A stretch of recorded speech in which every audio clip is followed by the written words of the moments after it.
One last thing. If you have any drugs or any alcohol, give me some. That if I do, I'll wind up doing too much. For sure? For sure, I can't control it. Most young artists dream of becoming rock stars, chasing the high of fame, applause, and creative freedom. But for many, that high didn't come from music alone. Behind the glittering lights and roaring crowds, another addiction quietly grew, one that would destroy careers, friendships, and even lives. What began as the fuel for creativity soon became the fire that consumed them. These are the stories of rock's most self-destructive legends, artists who tasted both the glory and the darkness that came with it. Eric Clapton's story is one of brilliance almost lost to addiction. In the 1960s, he was unstoppable, moving from the Yardbirds to John Mayall's Blues Breakers, then to Cream, each band elevating his name to near-mythic status. By the early 70s, he had carved out a solo career and formed Derek and the Dominos, creating timeless music like Layla. But behind the genius was a man slowly unraveling. Clapton's dependence on heroin took over every part of his life. He later admitted that his habit had become so severe, he spent what would now equal $16,000 a week on the drug. The following 3 years of his life were nearly lost to isolation. His band fell apart, and his once bright spark dimmed under the haze of addiction. When he finally clawed his way out, he replaced heroin with heavy drinking and cocaine, continuing a dangerous cycle. On stage, he was sometimes so drunk he could barely stand, even performing an entire set lying on his back. For a man capable of filling arenas, it was a painful sight. Clapton's fight with addiction nearly cost the world one of its greatest guitarists, but it also became a reminder that talent alone can't save you from yourself. Then there was Dave Mustaine, a name that echoes with both triumph and tragedy. He started as Metallica's lead guitarist, but his wild temper and uncontrolled substance use made him unpredictable. After countless fights and drunken incidents, the band sent him home one morning with a bus ticket and no warning. The anger and humiliation from that day burned deep inside him, and he turned that rage into purpose. Out of revenge and raw determination, he created Megadeth, a band that would help define thrash metal itself. Albums like Peace Sells and Rust in Peace made him a legend, but his personal demons continued to chase him. Missed shows, failed studio sessions, and stints in rehab became part of his story. Mustaine later said his addiction turned his life into hell, ruining friendships and nearly destroying everything he built. Yet even through the chaos, he turned pain into music. Furious, brilliant, and hauntingly honest. His story became one of both destruction and survival, a man who faced his own downfall and somehow managed to rise again. Ozzy Osbourne's battle was just as chaotic. Before the world knew him as the Prince of Darkness, he was simply John Michael Osbourne, a kid from Birmingham who helped invent heavy metal with Black Sabbath fame hit hard, and so did the substances that came with it. By the early 70s, his drug and alcohol use had become legendary. Recording sessions for albums like Volume 4 turned into drug-fueled marathons that cost more money than the actual studio time. The more famous Ozzy became, the more reckless he got. His unpredictable behavior eventually pushed the band to fire him in 1979. He spiraled into months of self-destruction, completely lost in addiction. Somehow, he found his way back with a solo career that shocked everyone, proving that even at rock bottom, the man could rise again. But those early years left scars on his body, his mind, and his music. Janis Joplin was pure fire on stage, a voice that could shake your soul and a spirit too wild to be contained. Her performance at Monterey Pop Festival in 1967 made her a star overnight. But behind that electrifying energy was deep pain and insecurity. She turned to alcohol and drugs to cope with the pressure of fame and the loneliness that followed it. Her drink of choice, Southern Comfort, became her trademark, along with a growing dependence on heroin. After brief attempts to sober up, she relapsed while recording her final album, Pearl. Just before its release, she was found dead in her hotel room at only 27. The world lost one of its most powerful voices far too soon. Her death became another tragic chapter in the infamous 27 Club, a cruel reminder of how fame and addiction often walk hand in hand. Ace Frehley, the original spaceman of Kiss, lived a life that perfectly captured the chaos of rock and roll. On stage, he was untouchable, soaring solos, endless energy, and charisma that lit up every arena. Off stage, his addictions began to take over. The fun slowly turned to destruction. By 1982, he admitted he was on a collision course with death. His substance abuse became so severe that even his bandmates couldn't keep up. He missed rehearsals, recording sessions, and entire shows. Freely later said he walked away from a $15 million contract because he truly believed staying with the band would kill him. In the years that followed, he tried to rebuild through solo work, but his health and reputation suffered. It wasn't until 2006, after a phone call from his daughter, that he finally found the strength to get sober. Still, the years lost to addiction left behind a haunting question: how much greater could his legacy have been?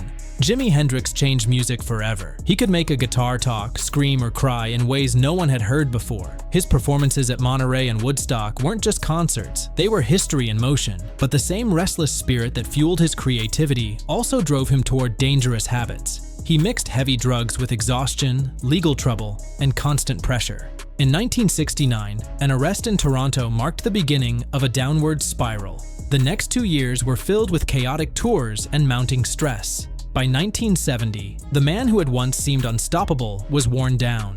His death, caused by an overdose of barbiturates, ended his story at just 27. The tragedy wasn't just that he died young, it was that the world never got to see what more he could have created. Steven Adler's story is perhaps one of the most heartbreaking in rock history. As the drummer for Guns N' Roses, he gave the band its raw, explosive heartbeat. The swing and groove he brought to Appetite for Destruction helped make it one of the greatest rock albums ever. But success brought temptation, and Adler's addiction quickly spun out of control. His playing deteriorated, and during the recording of Use Your Illusion, he couldn't even make it through a song without collapsing.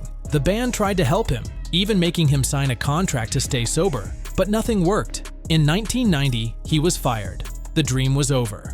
Adler later said losing the band broke him completely, but he also admitted it forced him to face his addiction. His story remains a cautionary tale about how quickly success can turn into tragedy when the drugs take over. Keith Moon, the wild drummer of The Who, was both a genius and a disaster.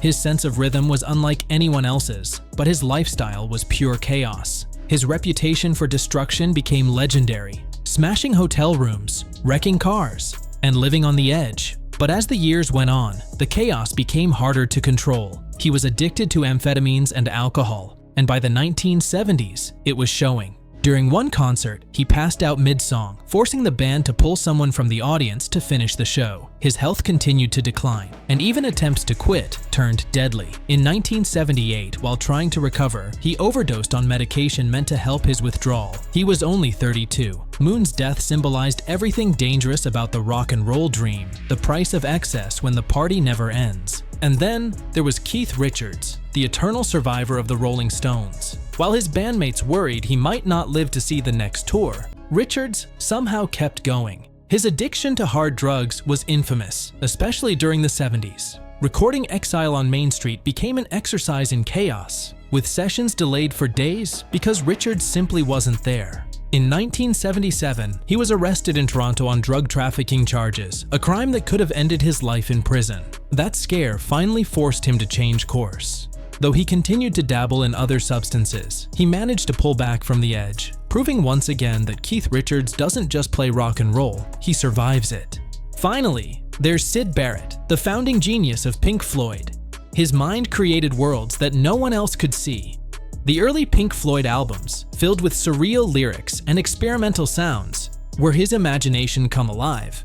But that imagination came at a cost. Barrett's heavy drug use caused his mental health to spiral. On stage, he became unpredictable, sometimes standing still for entire songs or changing arrangements mid-performance just to confuse his bandmates. By 1968, the band quietly stopped picking him up for gigs. The man who had once led them into psychedelic glory was gone, lost inside his own mind. He lived out the rest of his life in near isolation, a tragic reminder of how quickly brilliance can fade when addiction takes hold. Jerry Garcia wasn't just the face of the Grateful Dead, he was the Dead. A man whose guitar became the voice of a generation that craved freedom, rebellion, and endless possibility. To his fans, Garcia embodied everything beautiful about the counterculture. But behind the tie-dye dreams and jam sessions that stretched into eternity, he was drowning in exhaustion, pressure, and addiction. His dependence didn't start on the road. It began in his teenage years, experimenting with pills and psychedelics long before the band's meteoric rise. As the years rolled by, the weight of leading the dead, the constant touring, the unrelenting expectations, the cult-like devotion of fans became unbearable. Garcia turned to drugs, not for fun, but for survival. By the 1970s, he was caught in a brutal cycle of dependency, heroin, cocaine, and everything in between. The same substances that once sparked creativity now stole his vitality. He played close to 80 shows a year, but each one seemed to drain a little more from him. In 1986, Garcia's body finally rebelled. He slipped into a diabetic coma that lasted days, a brush with death that could have been his wake-up call. But like so many before him, he mistook recovery for invincibility. The drugs crept back in, this time even deadlier. His last years were a painful shadow of what once was. A legend fighting his own decaying body, barely able to perform, yet too beloved to stop. When the end came in August 1995, it wasn't on stage in front of adoring fans, but alone, in a rehab facility, from a heart attack at 53. The man who led millions on a spiritual journey couldn't save himself. Scott Weiland was the face of early 90s rock, a chameleon with a voice that could shift from seductive to savage in seconds. As frontman of Stone Temple Pilots, he redefined what grunge could sound like. Equal parts glamour, grit, and emotional chaos. But the same intensity that fueled his performances also destroyed him. He once said the first time he tried heroin, he felt fearless, as if he had finally silenced every doubt, every anxiety that haunted him. That illusion would become his curse. By 1995, fame and addiction were locked in a deadly dance. Police arrests, court dates, and canceled tours became part of his routine. His bandmates would sit helpless as Weiland's brilliance flickered in and out. One day, a rock god, the next, a ghost. When STP fractured under the weight of his erratic behavior, Weiland reinvented himself with Velvet Revolver alongside Slash and Duff McKagan. For a moment, it looked like redemption, but the old demons returned, missed shows, slurred performances, public meltdowns. He couldn't outrun himself. In interviews, he spoke with eerie honesty about how addiction became both his muse and his executioner. By the 2010s, he was performing in small venues, pale and frail, a haunting echo of his former self. In 2015, he was found dead on his tour bus. The stage that once made him a star had become his coffin. They called him the Demon of Screamin'. But behind Steven Tyler's wild screams was a man lost in chaos.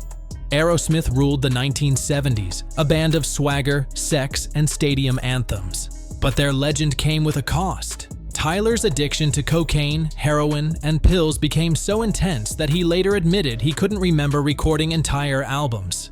Together with guitarist Joe Perry, they earned the nickname the Toxic Twins, a badge of honor that masked how close they were to losing everything. The band's early success turned into disaster by the late 70s. Concerts turned sloppy, egos clashed, and creativity died in a haze of powder and pills. By 1980, Aerosmith was collapsing from within. Tyler once said he spent millions feeding his addiction, money that could have built empires, but instead bought destruction. His body gave out, his voice deteriorated, and his sanity wavered. Finally, in 1988, his bandmates staged an intervention, forcing him into rehab. Tyler resisted at first, furious at what he saw as betrayal, but that tough love saved his life. When Aerosmith returned in the late 80s and early 90s with hits like Dude, Looks Like a Lady, and Cryin', it wasn't just a comeback, it was a resurrection. Still, the scars of addiction lingered, a reminder that even legends can fall, and only a few get the chance to rise again. Lane Staley's voice was pure pain, haunting, beautiful, and filled with the sound of a man slowly breaking.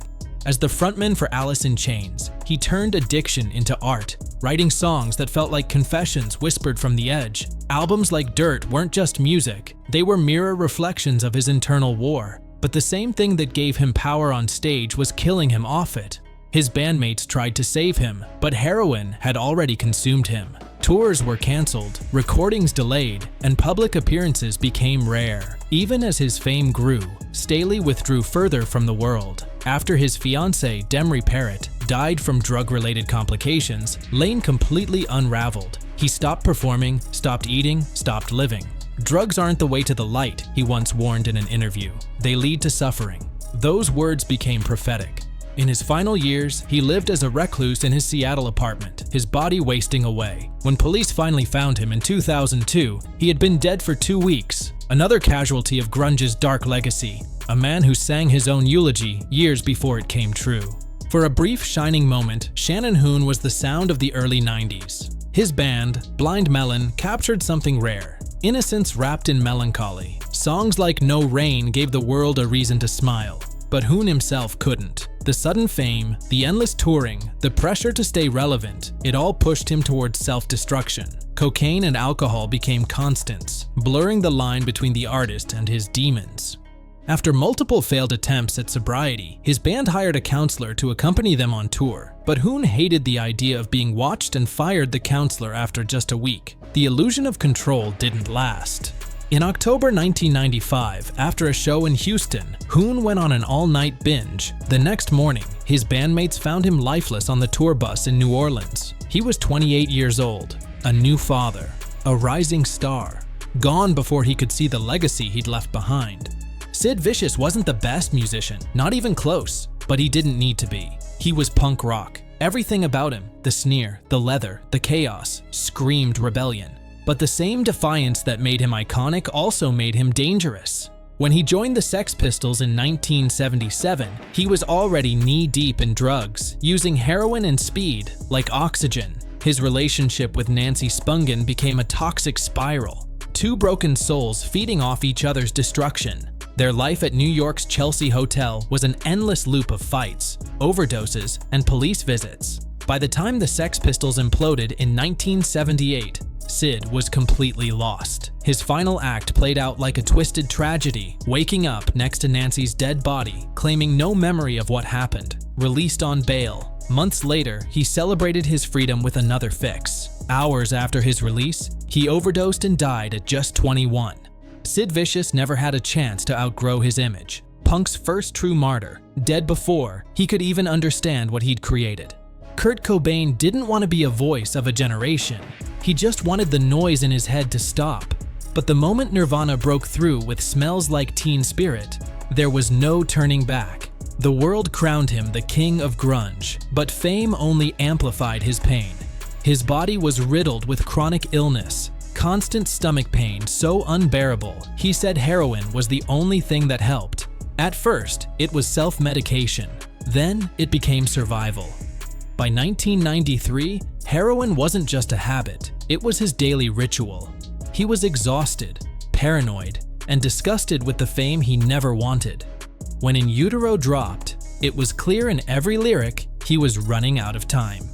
In March 1994, after overdosing in Rome, his team claimed it was an accident, but those close to him knew better.